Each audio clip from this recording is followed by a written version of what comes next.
X abandoned me and vanished with his affair partner, leaving his affair child at my doorstep. So I adopted him, but 4 years later he came back and wanting to be a father again. My F29 life at this point is nothing short of a TV drama that I was reluctantly made a part of. I have faced every trial that life has thrown my way, but now it is getting a little too much. I was finally on the verge of moving on and restarting my life, but my dear ex-husband Wes has come back and made life miserable and difficult for me all over again. I got married to my husband quite early when I was 21 years old, and he was 25. We were childhood sweethearts, and I always knew that he was the guy I wanted to spend my life with. He had been my senior in school and lived just 2 blocks away. I always had a crush on him, and I am sure he knew that. Heck, the entire school knew it. But he never tried to pursue me.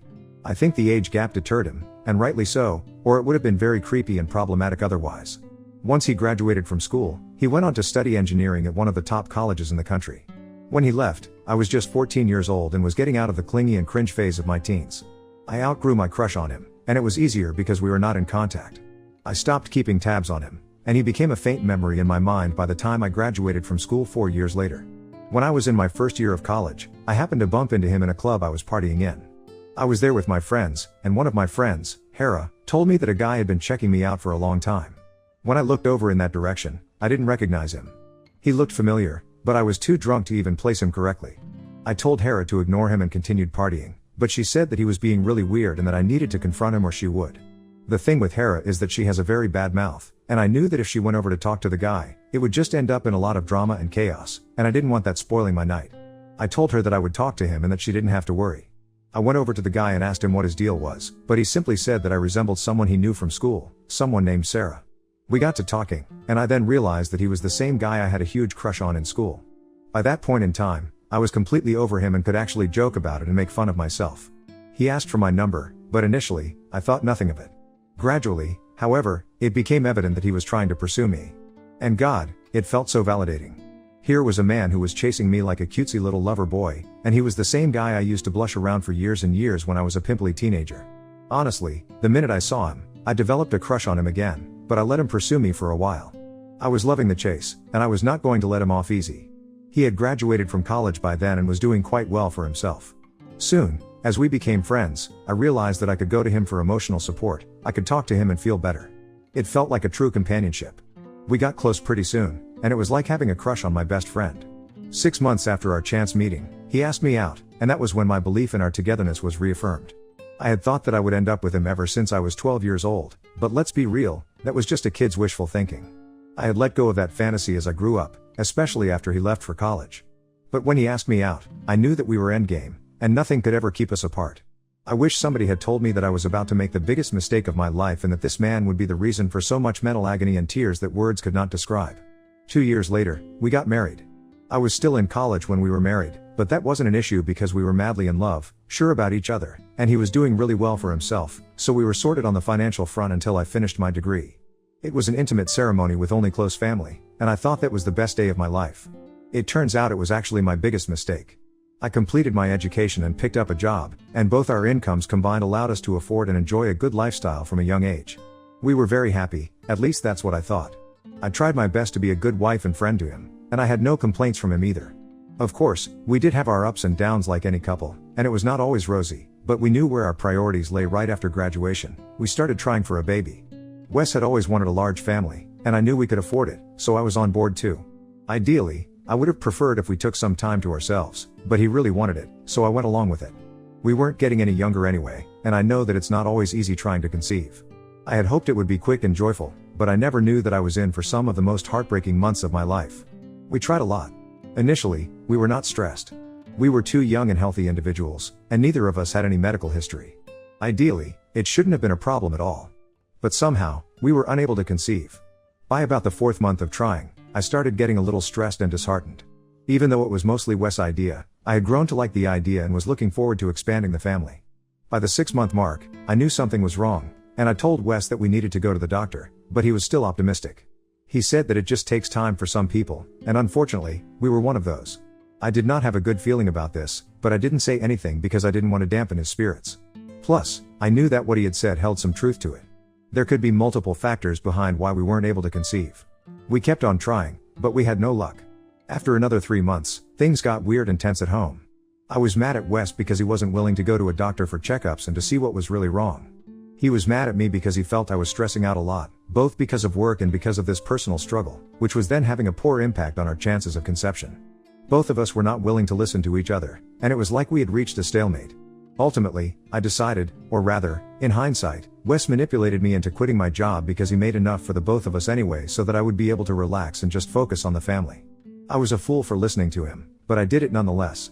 I knew that this was the only way out of this rut, and to be honest, I was hoping that this little theory of his would be proved right, and we would end up with the baby we had been trying so hard for. I quit my job, I did everything he asked me to, but it just did not work. I was getting frustrated, and so was he, and ultimately, both of us realized that we had no option other than going to a doctor and seeing what the issue was. We had to take multiple trips to the doctors and multiple tests, and at the end of it, we found out that I would never be able to conceive Wes kids naturally. It was a devastating blow to both of us. I was perfectly healthy and fertile otherwise, but we were just not a good match, unfortunately. Think Monica and Chandler from Friends, but the only difference was that I had absolutely no support from my husband, let alone support in the way Chandler stood with Monica. It was a trying time for us as a couple, and we took some distance from each other. He blamed me for being the one with the problem because he did not want to admit that it was something that no one could have anticipated and that if it was, in fact, a problem, both of us were equal parties to it. He was too misogynistic and regressive in his thinking to see the issue as it actually was, and it just created a lot of bitterness and resentment between us. We went for months without talking to each other. We weren't even roommates at that point because I had shifted to another room. All this tension took a huge toll on my mental health. Wes at least had work to escape to. I had nothing to look forward to. No baby, no job, and now a husband who didn't talk to me or who thought I was the problem and the reason why he wouldn't get his dream family. He had shown me literally every red flag, waved it in front of my eyes, and I should have taken them for what they were and left him back then. But I thought we could get through this and that it was just a rough patch. Despite being the one who was hurt more, I ended up taking the first step toward reconciliation. It took us a lot of therapy and counseling to get back together in a solid and loving partnership. In our sessions with the counselor, a lot of unresolved feelings came to the surface from both of our sides, and a lot of harsh words were spoken. It wasn't just him who was being hurtful. I was mean and nasty as well. We were both just suffering, and instead of dealing with this together like partners, we were involved in a perpetual blame game, and were just not willing to see the situation for what it actually was. Our therapist, however, was a godsend, and slowly but surely, things started looking better.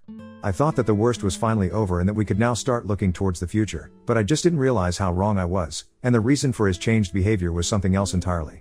I was too blind and too in love to see the signs for what they were, and I just allowed this man to walk all over me and break me in ways I hadn't even conjured in my worst nightmares.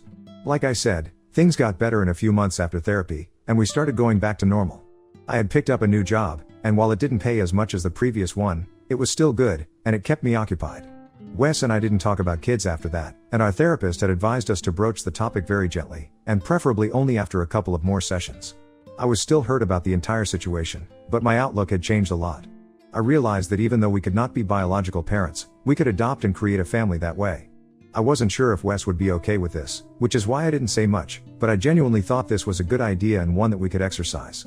By this time, it had been around 3 years of our marriage. And while Wes never again brought up the topic of kids, we were getting used to our new normal. However, a year later, I got the biggest blow of my life. COVID had just started, and in the initial stages, we were all worried about what the disease was, and we were just locked in at home. Both Wes and I were working from home, and at that point, there was so much uncertainty that nobody knew when things would get normal again. And one day, Wes just vanished. I was working, and he said that he was going to get some groceries. I told him to lock the door on his way out and continued working. An hour later, I hear the bell ring. I remember feeling annoyed because it could only have been Wes, and I had explicitly told him to lock the door and take the keys so that he didn't disturb my work. I went to open the door, and I saw a young boy standing there with a bag and a letter in his hand. He told me that Daddy and Mommy had given the letter to him, and I was supposed to read it. When I saw the letter, my heart shattered into a million pieces. The letter was addressed to me, and it was by Wes. I recognized his writing. It basically said that this was his son, and he had been having an affair since we were trying to conceive because there was an emotional disconnect and distance between us that he just could not bridge. It started out as something purely physical, but when he got to know that I would never be able to be a mother to his child, something inside him flipped. And it was at that time that his affair partner got pregnant. So he thought that this was divine intervention and that he was meant to have the baby, and he and his affair partner went ahead with it. However, he says that it was getting unbearable for her and him to stay away, and that he was leaving with her, but leaving their child with me. When I first read it, it felt as though someone had pranked me. But at the exact same time, my phone buzzed, and I got the same message in the form of a text from him, verbatim. So I knew this was not a prank. I tried calling him, but he didn't pick up my calls and texted me that he would not be coming back, and would neither be talking to me. I just could not believe what had happened to me in a matter of minutes. He had gone to take groceries, and now he had left me with a 2-year-old kid? I rushed to our room and checked every drawer and closet, and I saw most of his important and sentimental items were gone. Most of his clothes were there, but he had taken enough for sustenance and survival. My head was reeling, and I sank to the floor crying, and I saw the little boy, whose name I did not even know, come to me with his little blue water bottle, and offer me water. I don't know why, but I could not feel anything but love and pity for the kid. I should have felt rage. He was the embodiment of my husband's infidelity. I should have felt disgust because he was the reason my family broke down, and I should have felt fear because here was a kid that I was now suddenly responsible for, and I was not mentally prepared to take on this responsibility, but I did not feel all those things. I just felt bad for him. He had been abandoned by the 2 people who were supposed to love him the most. I asked him what his name was, and he said it was Noah. I think I did not have a lot of time to grieve because I knew that I had to do something about him. Putting him up for adoption was not an option because I know how the adoption system works, and it would have just ruined his life. I could try and reach out to his family, but I didn't even know who they were, or I could adopt him. I decided that I would try and look for his family. Until the time I don't find them, I'll take care of him. The next few days went in a blur. Both he and I were getting used to this new reality, but the best thing about this was that he was a very easy kid. In the sense that he was very friendly and wasn't suspicious of me, and didn't rebel or ignore me either. I think I was the one who was more suspicious of him, even though it wasn't his fault. He was the one who was caught in the crossfire for no fault of his, quite like me, and maybe that was also why I couldn't bring myself to hate him or be angry at him. 2 weeks after the revelation, I got divorce papers in the mail. They were signed by Wes. I didn't waste any time, contacted my lawyer, and got done with it because I had much more important things to take care of. For the next 6 months, I tried everything to get hold of Noah's family. I even tried reaching out to Wes, and made my lawyer do it too, but I just couldn't find any trace of them. I tried asking around in Wes' office, but they had no idea whatsoever. And in all this time, I slowly but surely got attached to Noah. He became the light of my life. I had never felt happier than I did when I was with him. I just loved the little guy so much, and it felt as though he really was my son. He even called me Mama, and I didn't stop him. I was there for him when he had his nightmares. I taught him how to tie his shoelaces. I put up his drawings on my fridge. We were a little family, and it took me some time to realize that we were a family. When after 6 to 7 months, I could not get hold of any biological relative of his, I decided to legally adopt him. I had thought that it would have been a problem, but, thankfully, my lawyer was great and the paperwork happened seamlessly. I had Wes' texts and note with me, and I was honest about the entire situation. They said that since this was a case of abandonment of the child, the adoption would pass through easily, and it did. I became his mother officially, even though I think I had become his mother when the first time I saw him. I knew that I didn't have it in me to abandon the child and leave him to fend for himself. That was just not me. And since then, it has been the 2 of us. He is 6 years old now and goes to school. He has made a few friends, which I was sure he would, especially since he is such a social and funny little guy. I have been doing pretty well for myself, so the finances are no issue at all.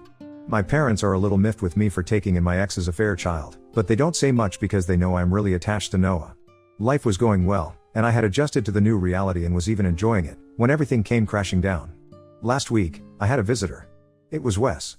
When I opened the door, I couldn't believe my eyes. I should have slammed the door in his face right then, but I was too startled to give a reaction.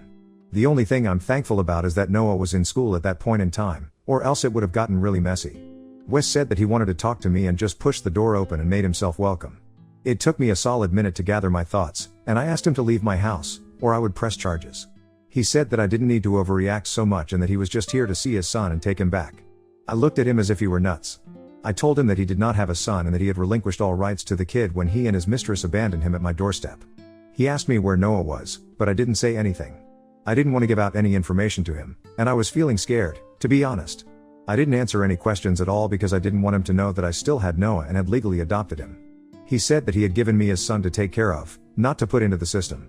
That was when I realized that he thought I had probably handed over Noah to the authorities.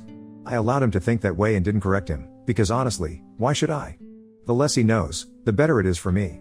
I told him that I had no idea what he was talking about and that if he ever tried to get in touch with me again, I would go ahead and press charges. He left without a fuss, but I know this is not over. And now I have to pick Noah up from school, and I am worried that he is going to follow me and find out. I am too scared, and I cannot lose my son. Update 1. This is a small update, guys. My hunch was right. He was waiting around the corner for me to leave so that he could follow me. I called up one of my colleagues from work and asked her if she could pick Noah up from school. Her daughter is in the same class as him. She said okay and asked me if there was something wrong. I told her that I would give her the details later. I just don't want him following me around or finding out where Noah studies. I don't trust this man at all. She picked Noah up, and he was with her for a while, and I'm going to go pick him up from her place now. I can't see Wes' car, so I think he has left. I just hope he doesn't come back, but I know deep down that this isn't over. I just hope I can save my kid and myself from his entitled ass because I cannot afford to lose Noah. He is everything to me. Update 2, I am sorry for the delay in the update, but a lot has been happening, and I wasn't in the right state of mind. The day Wes came home, I was genuinely very scared.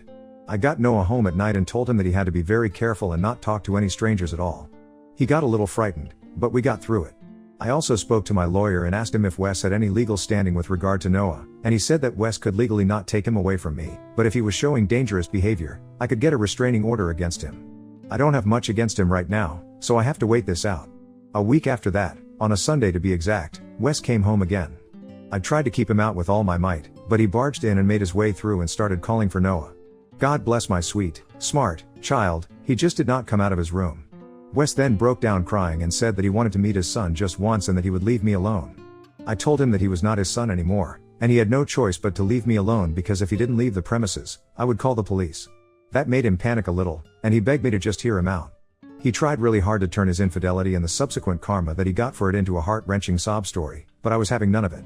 I had no love for this man anymore, and nothing that he would say could make me feel sorry for him.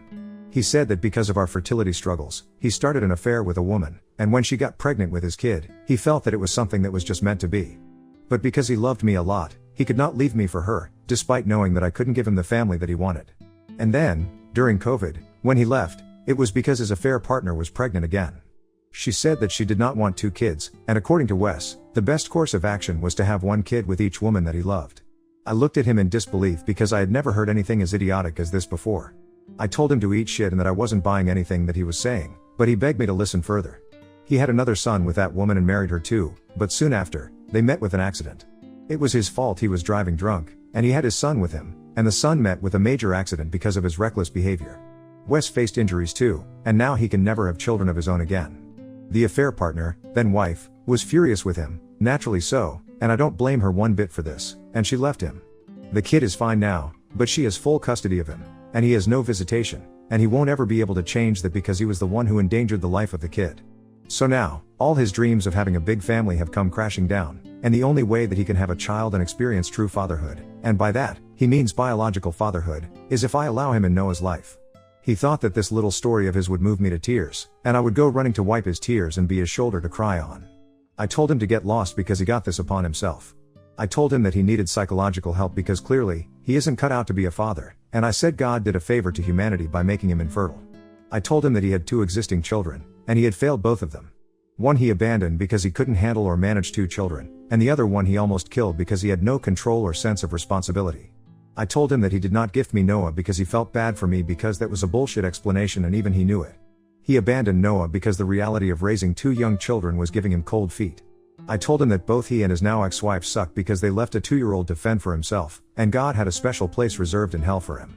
He was crying by the end and said that he deserved every single insult that I was hurling at him and that he would do anything to prove himself to me, but he just wanted another chance with his son.